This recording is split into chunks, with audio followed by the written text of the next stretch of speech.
Hello बच्चों, let us read this question. The question says which one of the following is incorrect in relation to photo respiration. इसका मतलब है कि photo respiration से related कौन सा स्टेटमेंट इनकरेक्ट है।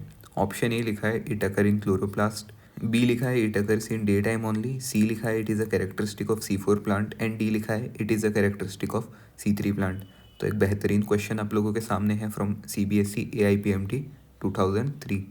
सो इस क्वेश्चन का आंसर देने के लिए जिन की कॉन्सेप्ट्स की रिक्वायरमेंट है उन की कॉन्सेप्ट्स को समझ लेते हैं। सो इस क्वेश्चन में की कॉन्सेप्ट हो जाएगा फोटो रेस्पिरेशन। तो हम इसी फोटो रेस्पिरेशन को समझने के लिए एक डायग्राम बनाते हैं एंड उस डायग्राम में फोटो रेस्पिरेशन को क्विकली समझ लेते हैं। सो ये हो गया एक C3 प्लांट का सेल। अब C3 प्लांट में आप जानते हो कि CO2 लिया जाता है एटमॉस्फेयर से एंड इन प्लांट्स में होती है रुबिस्को एंजाइम। तो इनमें रुबिस्को एंजाइम एंड CO2 मिलके C3 साइकिल में एंटर करते हैं एंड C3 साइकिल के एंड में प्लांट में ग्लूकोज का प्रोडक्शन हो जाता है। बट कभी कभी क्या होता है, जो CO2 का कंसनट्रेशन है वो प्लांट्स के एटमॉस्फेयर में बहुत कम हो जाता है एंड इंस्टेड ऑक्सीजन का कंसनट्रेशन बहुत ज़्यादा हाई हो जाता है। तो ये जो रुबिस्को एंजाइम है वो CO2 को छोड़कर ऑक्सीजन के साथ रिएक्ट करना शुरू कर देता है एंड फिर एक नया ही प्रोसेस ये लोग आपस में स्टार्ट कर देते हैं। इस प्रोसेस को हम बोलते हैं फोटो रेस्पिरेशन।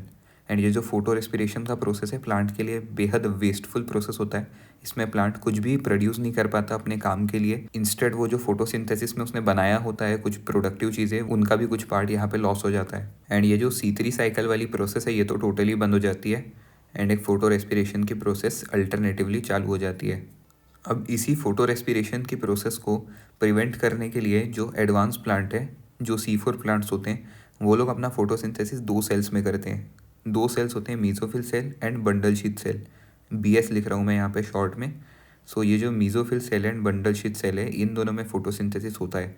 अब इसमें जो बंडल शीथ सेल है, ये बंडल शीथ सेल बहुत एयरटाइट सेल होता है, इसके अक्रॉस गैशियस एक्सचेंज नहीं होता। सो गैशियस एक्सचेंज किस सेल के अक्रॉस होता है, ये होता है मीजोफिल सेल के अक्रॉस। सो अब ये जो मीजोफिल सेल है ये एटमॉस्फेयर से CO2 कलेक्ट करता है एंड मीजोफिल सेल में एक एंजाइम होता है जिसका नाम होता है पेप्केस। ये जो पेप्केस एंजाइम है ये केवल CO2 को एक्सेप्ट करता है एंड O2 के साथ इसकी कोई बाइंडिंग नहीं हो पाती। इसीलिए ये जो मीजोफिल सेल है इसमें CO2 ही एक्सेप्ट हो पाता है एंड CO2 जो है मीजोफिल सेल से उठा के दे दिया जाता है किसको, बंडल शीथ सेल को। ऑफकोर्स इसके बीच में बहुत सारी प्रोसीजर्स होती है बट मैं आपको इसकी समरी बता रहा हूँ। ये CO2 ले जाकर दिया जाता है बंडल शीथ सेल्स को एंड यहाँ पे जो है बंडल शीथ सेल में फिर C3 साइकिल चलता है एंड C3 साइकिल के एंड में प्लांट के अंदर फिर से ग्लूकोज का प्रोडक्शन शुरू हो जाता है। सो ये जो पूरी फोटो रेस्पिरेशन की प्रोसेस है ये चलती है 3 ऑर्गेनल्स में। अब ये 3 ऑर्गेनल्स कौन से हैं, ये होते हैं क्लोरोप्लास्ट, माइटोकॉन्ड्रिया एंड पेरोक्सीसोम। सो इस क्वेश्चन में अगर देखें तो क्वेश्चन में पूछा है कि कौन सा स्टेटमेंट इनकरेक्ट है। स्टेटमेंट 1 में दिया है इट अकर इन क्लोरोप्लास्ट, तो ये तो करेक्ट है। सेकंड दिया है it occur in daytime only, ये भी करेक्ट है।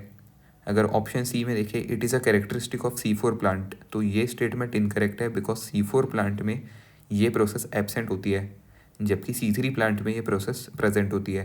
अगर ऑप्शन डी में देखें तो लिखा है it is a characteristic of C3 plants, तो yes it is a characteristic of C3 plants only. So option D, so statement D भी करेक्ट लिखा हुआ है। सो क्वेश्चन में तो इनकरेक्ट स्टेटमेंट पूछा है, सो आंसर हो जाएगा option C, it is a characteristic of C4 plants. So hope you understood this concept well and all the best.